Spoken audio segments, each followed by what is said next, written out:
Well, we can't have spring weather without a few spring storms, and that's exactly what we're going to see later today. This morning, a great picture from Mark Augenbaum near Maypearl showing the current conditions out there. It's cloudy, it's muggy, it's gross. It's like a humid spring day out there, and as you look at the flag behind me here, it is keeping active. We've got winds around 10 miles per hour right now, bringing in plenty of that Gulf moisture and heat and warmth and all the different things that will contribute to storms later on today. I won't be surprised if some of these clouds, maybe squeeze out a little bit of rain. Mostly drizzle, nothing widespread, nothing heavy. As we look at the radar right now, there's nothing on radar right now, so nothing widespread across the area. But again, I won't be surprised to see a few light showers, a few sprinkles here and there, maybe a few wet roadways as we are really, really getting a moist atmosphere ahead of the storms this afternoon. Let's talk about the daytime highs today. It is warm across the area, mid-70s. Really, really warm for the beginning of January. Overnight tonight, though, a little bit chilly, right around 50 degrees across the area. We have a Pacific front coming in. It's not really a cold front, but we will cool down just a smidge and feel a little bit more like early January as we get towards the middle of the week. We'll talk about that in a little bit. Right now, we need to talk about the setup for this afternoon. You see the system to our west and the evidence of that. Also, a disturbance down to our southeast. This won't really impact us too much. But what is going on is you have the front here, a low pressure system. That flow, in addition to the jet stream to our south, this is causing a split in the atmosphere. So you have these diverging winds, and that causes that split, which causes lift in the atmosphere. It pulls that air upward. It's going to cause convection. Now, the thing is, we have we have a cap over the area right now. So that's limiting any kind of development. Doesn't mean it couldn't rain a little bit, but we do have that cap in place that is expected to erode later today, and we do expect to see storms across the area, some of which could be severe. Here's the severe weather threat set up for today. It's really been the same for several hours. I mean, this thing has not changed much at all since late yesterday afternoon.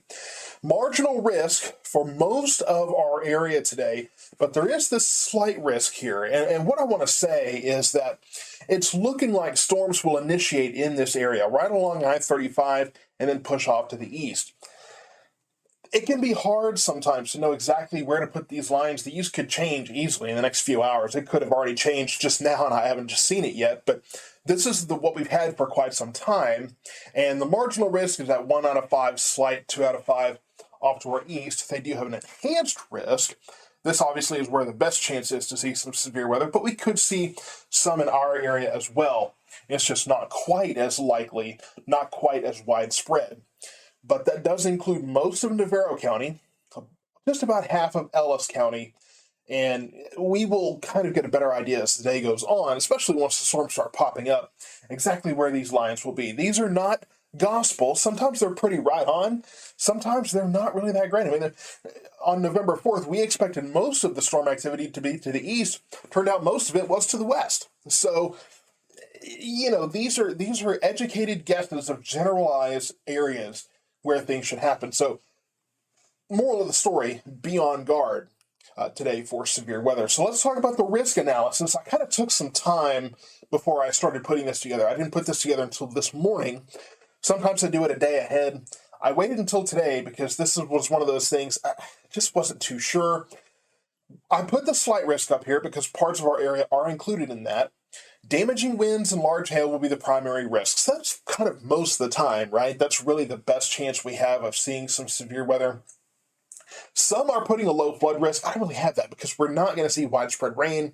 Anything that we do see should be here and out of here pretty quickly.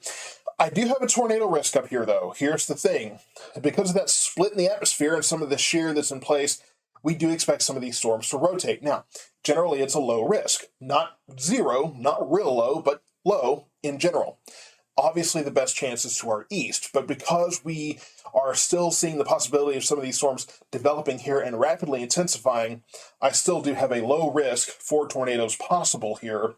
Again, we may not see any tornadoes in Ellis County, but the chance is there. I expect we'll probably be part of a watch later on today. And that's another thing is, will we be under a tornado watch? I'm not sure. It could be here. It could start in Kaufman County just to our east. Time will tell. Until then, be on your guard. Let's talk about time, location, all those kind of details that I know you guys want. 10 a.m. this morning, it looks like we have some showers developing here, but by 1 o'clock, things start to light up and get a little more interesting. Obviously, off to the east, a lot more activity. This might be a little bit exaggerated down here from Palestine down to Centerville there. I'm not sure if we're going to see this kind of development that early. But you do see some development expected here. Again, this is a model. This is an estimate. This is not saying there's going to be a cell right over Grandview at exact that time. This is a guesstimate, but we could see some development in our area. By 3 o'clock today, again, I think this is really kind of more accurate in terms of where we'll really start to see that slight risk goes right there. So, I think this is pretty accurate as far as where we are most likely to see the earlier stages of these storms. The question especially for our area, will be how quickly can they mature? How quickly can they intensify? Do they just start up and then they intensify to our east, or do they start up and intensify in our area? Time will tell. We'll have to watch that.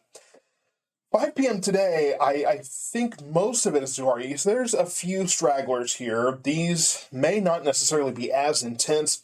Again, the model is showing most of the intensity is off to our east, estimating there may be some to our north at that time. And then 7 o'clock today, most of it is to the east at this point. But we will start to see some development along the cold front. Now, this second round should not be as intense. Some models are showing it as just kind of a thin line that pushes through. Could be some thunder associated with that, but I don't think any of this activity along the front behind all of this will be very intense in general. So here is the forecast for today.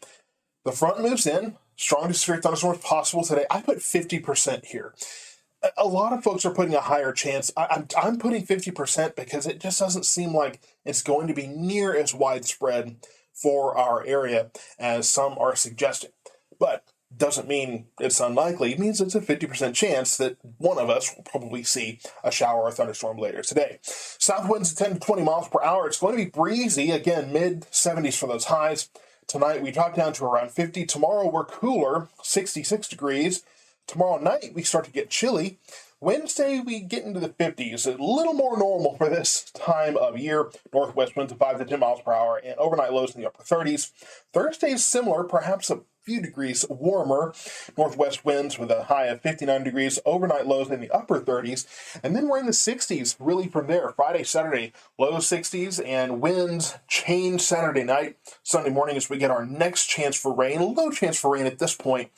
But we cool things down once again a little bit, so it looks like there could be a cold front that's going to just barely drop things down a little bit there. No big cold snaps in the forecast here.